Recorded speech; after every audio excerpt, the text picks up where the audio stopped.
I don't really know who this is for, but I'm just going to say it. So it's about lavish weddings. People who want to, like, my wedding should be the talk of town or something like that. And then most times they don't have enough finances to put up these weddings.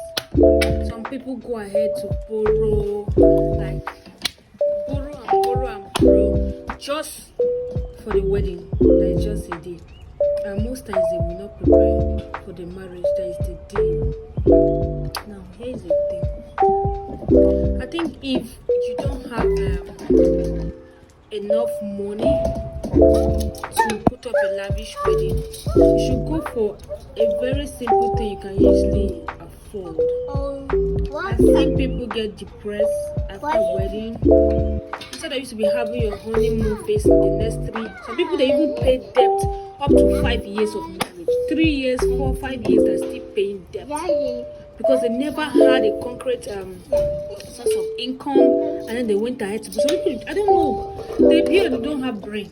You don't even have a source that will fetch you the money you are borrowing in the next 2 years, and yet you still went ahead to do it. I understand that some people, that their wives are the one that put them in this situation. There's some women that will pressure you. Hey, my friend did like this. Hey, my friend did like this. So I have to do like this. But women, you self, try to get sense. Understand? Nobody cares about what your wedding is like. Nobody cares about your wedding gown. Nobody cares how the venue of your event was like. Trust me, 6 months everybody will forget about it. Nobody will even remember the color of your reception wear. So why are you trying to kill yourself over these people? Then when you get to your marriage, all this will be focusing on making your marriage better and moving forward. You are stuck, frustrated. Some people after wedding, they can't even find food to eat. There's no food to eat. There's no money to eat. You understand? And I keep wondering, like, why will people do this? And up to now, people are still doing this. Even after few persons have explained their experiences, people are still falling victim of all these things. Look, it's not worth any of it. Do you understand? If you don't have the money that will give you the kind of wedding you want, go with a smaller thing. Then maybe tomorrow, when God blesses you, you can redo your wedding and do it the way you want to do. It's not simple. It's not worth it for you to have debt on your head. Most people, you don't really know what marriage is, so that's why you think the wedding is the thing. But wedding is not actually the thing. It's not about everybody talking about your wedding, but how much people can learn from your marriage. How many people will look at your marriage and say, Kai, I want to be married. You understand? Because by God's creation, we as children of God, we ought to get married and reproduce. And the Bible made us to understand that 2 are better than 1.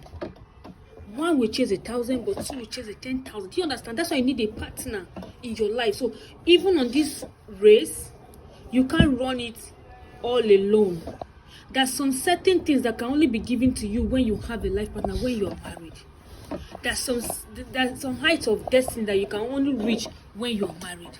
So it's a very important part of our lives.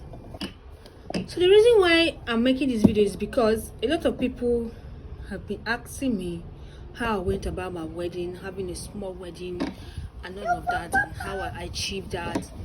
The fact that I have so many people that would have attended my wedding. But then here was the thing. We know a lot of people were having plans to a big wedding.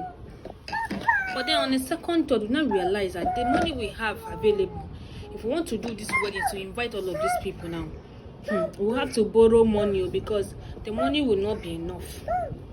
Plus the whole savings that my husband has saved, because me, I just finished my service. I had nothing to do. It's only small NYC allowance that I saved for myself. You understand? And there was no support or help anywhere that will come and sponsor the wedding for us. So what we did was this. We just cut out everything. We cut out all those extras, ashwebi, venue, all those things. We cut everything out. Wedding gown, suit, this one, that one. We cut them out. But what we did was we focused on traditional wedding. We make sure everything that was supposed to be gotten, we bought for the traditional marriage. So when we went there on that day of traditional marriage, my husband's spiritual parents came. Okay, so after the church event, the church people were there singing praises and all of that until we were done with the traditional. So as soon as we were done with the traditional, we moved over to the church side, and then they did every single thing they usually do in church. We take our vows, they had the preaching, we exchanged our rings, we signed our certificate, everything. The only thing is that we didn't wear any white wedding gown. Few of my friends that were there, in fact only 2 of my friends that were there, most of them could not make it, and I didn't even bother. I told them, see, don't bother yourself, don't worry, it's okay, you don't need to come. You understand? And that was how it happened. Then after that, we now did our registry. So we did registry, we did white wedding, we did church wedding, and we still did traditional marriage. Full stop, because we like good things. If we are going to be doing that kind of wedding, the normal way that everybody does, we really need money, because we want something presentable, something classy. Even if it's not extremely expensive, we want something that will look good and something that will nice. If I want to wear a wedding gown, I would like to wear something standard, but we never had the money, so we just had to cut everything out. We cut our coat according to our size. Trust me, the month we were preparing for wedding, we bought our first car. So we saved, we used that money for other things. We did everything with the money we had. We didn't borrow dime from anybody. After wedding, we even had change to take care of ourselves and everything. Do you understand? So that simple. That was how we did it. So you too, you can do it. You owe nobody a lavish wedding. If you have the money to do a big wedding, lavish it with expensive things, very good, you can do it. But if you don't have it, you don't have to go out of your way to borrow. Then you get frustrated.